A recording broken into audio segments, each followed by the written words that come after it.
বাড়ি কোনখানে? মই মহানিপুর কবল টিল্লা, বাবার নাম মন্টু সরকার। আচ্ছা, এই যে এখন যে হাতিটা মারা গেছে, এই হাতিটা তো আপনারা দিয়ে খুব উৎপাত করতো। খুব উৎপাত, বাড়ি ঘর ভাঙিয়া মানুষ টানুষ সময় রাখছে না। তো এখন আপনারা যে এই হাতিটা মারা গেছে, আপনারা এতে খুশি না? একদিকে খুশি, একদিকে হইলে দুঃখ। খুশিটা কিরম? খুশিটা কিরম মানে আমার আর যন্ত্রণা পাইতাম না। অন্য আত্মীয়ত্ব আছে? অন্য হাতে অন্তর করে না। আচ্ছা, এটা অন্য যন্ত্রণা। হাতে লোক সিকিউরিটি, তাহলে লোক সিকিউরিটি নাই, একলা অবশ্যই মতন চলে। আচ্ছা, আর দুঃখিত গেলি? দুঃখিত আর কোন সময় আর দেখতাম না, টিউমারে শেষ, মারা গেছে, বুঝছেন? সেটি আমার কথা বক্তব্য। কিন্তু এই যে মানুষ মরলে দাম নাই, আর রাতি মরলে দেখেন শতাশতি মানুষ। আর দামি মারতাম কেন?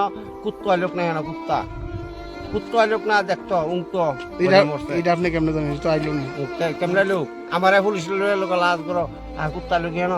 আর জাতি মরণ শতাশতি মানুষ কেন দেখতেছে। আপনি কি দায়িত্বে ক্ষতি করছে? প্রতিকিটা আমার ঘর ভাঙছে, ছোট বাড়ির ঘর ভাঙছে, এর ছোট 3 ঘর ভাঙছে আমার। এবারে ওখানে দেখান ভাঙা ঘর 2টা রাখছি। এবার আমার জানালার আবহাওয়ার ঘর জানালার সাদা করে দিছে, সাদা করে বালিশের নিচে গেছে।